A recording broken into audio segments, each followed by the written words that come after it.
আসসালামু আলাইকুম ভিউয়ার্স, কেমন আছো? দেশ এবং দেশের বাইরে যে যে প্রান্ত থেকে আমার ভিডিও দেখছো, আশা করি আল্লাহর রহমতে সবাই ভালো আছো, সুস্থ আছো। আলহামদুলিল্লাহ, আমি আমার পরিবারকে নিয়ে ভালো আছি। আপনাদের মাঝে আবারও একটি নতুন ব্লগ ভিডিও নিয়ে হাজির হলাম। ইনশাল্লাহ ভালো লাগবে, আর ভালো লাগলে লাইক দিয়ে ভিডিওটি ফুল ওয়াচ করার চেষ্টা করবেন প্লিজ প্লিজ। আর যারা আমার চ্যানেলে আজকে নতুন, তারা লাইক দিয়ে ভিডিওটি দেখার চেষ্টা করবেন। ভিডিওর কোথাও কোনো অংশ যদি একটুও ভালো লাগে যায় তো সাবস্ক্রাইব করে আমার পাশেই থেকে যেতে পারো। আর যারা এই কাজ অলরেডি করে দিয়েছো তাদেরকে অসংখ্য অসংখ্য ধন্যবাদ। আর যারা আমার পরিবারে আজকে নতুন সদস্য হতে চাও, তো ঠিক একদিন পরে আমি তার পরিবারে গিয়ে সদস্য হয়ে যাব। তো একটু ধৈর্য সহকারে থাকতে হবে বন্ধুরা। তো এই যে সকালের নাস্তা করছি, করলা ভাজা আর রুটি করব, কারণ করলা ভাজা আমার হাজব্যান্ডের অনেক পছন্দ। আর আমি এটা জানি না, আমি রুটি পরোটা দিয়ে করলা ভাজি খেতে পারি, কিন্তু ভাত দিয়ে তো একটাও যদি ভাতের মধ্যে পড়ে যায় তো আমি আর ভাত খেতে পারবো না। এই রকম অবস্থা আমার। আমি জানি না, আমি নিজেই বুঝতে পারি না কি রুটি পরোটা দিয়ে খেতে পারি আবার ভাত দিয়ে খেতে পারি না, কারণ অনেক তিতা লাগে ভাত দিয়ে খেলে। তো এইটা আশীর্বাদ আটার রুটি। আর আমি আগের ভিডিওতেও বলেছি আপুরা, আমি আশীর্বাদ আটা আগে খাইনি। আর এইবার নিয়ে এসছে জিগারের বাবা, তো রুটি খেতে এত খারাপ লাগে কি বলবো। মানে আমার মনে কি হয় জানো, দেখতে মানে ভালো হলে খেতে একটু যদি মজা কমও লাগে তো ভাল লাগবে, আর যদি দেখতেই খারাপ লাগে তো যতই মজা লাগে খেতে পারবো না, এরকম আমার অবস্থা। তো এইটা রুটি খাওয়া নাকি অনেক ভালো, এই ভালোর জন্য মানে গমের আটার রুটি আমি খাই না।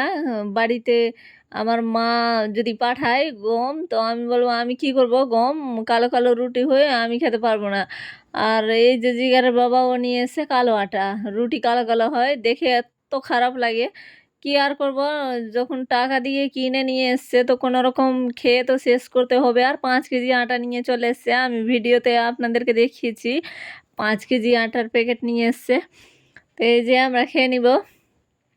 রুটি বেশি করেছি আপুরা, আপনাদের সঙ্গে শেয়ার করে নিয়ে আমাকে দেখতেই খারাপ লাগে রুটিগুলো কালো কালো। তো ওই জন্য, কারণ আমার শাশুড়িদেরকে দিতে হলো তাই জন্য। তো আমরা, জিগারের বাবা দুটো খাবে আর আমি একটা, আমার হয়ে নাস্তা হয়ে যাবে। আমার তো নাস্তাতে কিছু লাগে না, চার মানে বিস্কিট হলেই হয়ে যায়।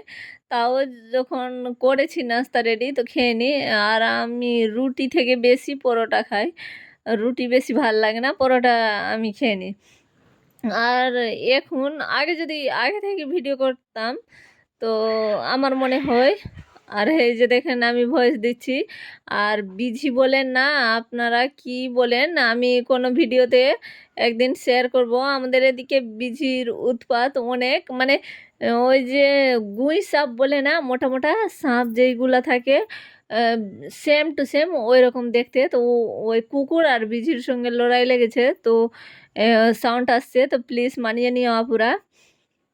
আর যদি খারাপ লাগে কোনো আপুদেরকে ভাইয়াদেরকে তো প্লিজ ক্ষমা সুন্দর দৃষ্টিতে দেখিও, কারণ ভয়েস দেওয়ার আমি টাইম পাচ্ছি না, তাও মানে দিতে হচ্ছে। আর যদি আমি একটু ঘুমিয়ে যাই কি, সবাই ঘুমাবে তারপরে আমি ভয়েস দিব, আর যদি আমারও চোখ লেগে যায় তো আমার কথা মানে একদম অন্যরকম হয়ে যাবে। আর আমাকেই নিজেই শুনতে খারাপ লাগে, তো আপনাদেরকে কি আর বলবো।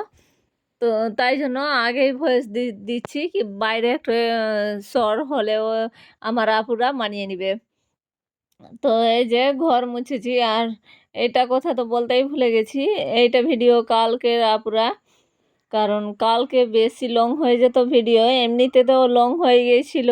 আর অনেকটা পরিমাণে কাজ করেছি, তাও বেশি ভিডিও করা হয় নাই, যতটুকু হয়েছিল তো অনেক হয়ে গেছিলো তাই জন্য দেইনি।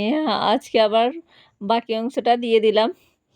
তো এই যে আজকে করব, রুই মাছ নিয়ে এসেছিল আর আপনাদের সঙ্গে ডিম দেখিয়েছিলাম, রুই মাছ ডিম।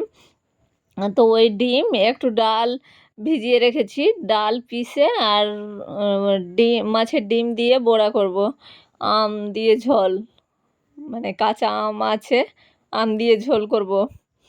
এখন তো মানে কাঁচা আম আমাদের গ্রামেও সবার বাড়িতে নাই, যেহেতু আমার কাকু আমের বিজনেস করে আর আমার মায়েদের গাছে অনেক আম আছে।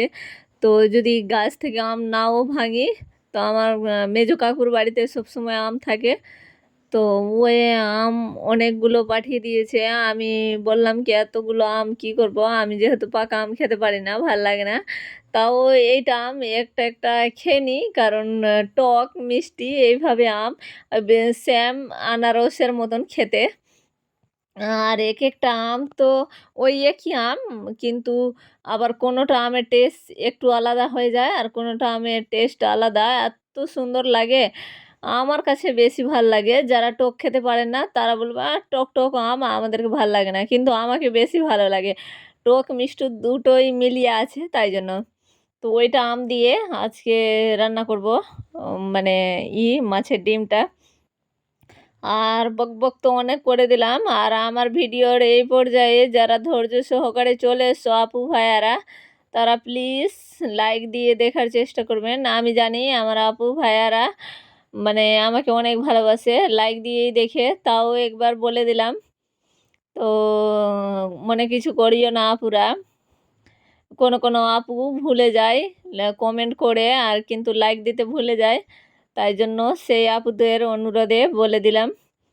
আমি সবার ভিডিও আপুরা বিশ্বাস করতে পারো, আমি যার ভিডিও দেখতে পারি না তার দেখি না, কিন্তু যার দেখি তার লাইক দিয়েই দেখি।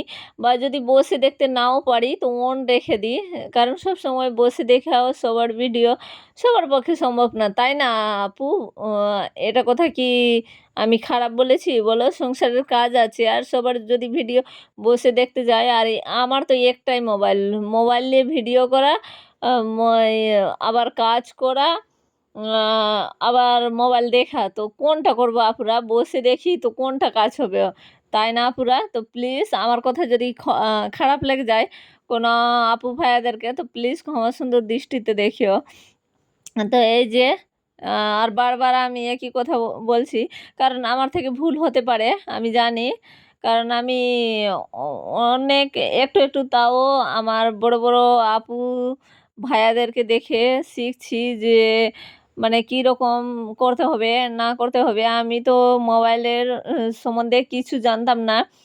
আমি যে ইউটিউবে এসেছি তো এটা আমার ছেলের স্বপ্ন, আমার কম কিন্তু আমার ছেলের স্বপ্ন বেশি। তো আগে যখন আমার ছেলে এই বাড়িতে থেকে স্কুলে পড়তো, তখন আমি অনেক রান্নাবান্না করতাম বাচ্চাদের জন্য। আর যাদের বাচ্চা প্রাইভেট স্কুলে পড়ে তারা সে আপুরা তো জানে যে বাচ্চাদের নিয়ে কত টেনশান, স্কুলের টিফিন।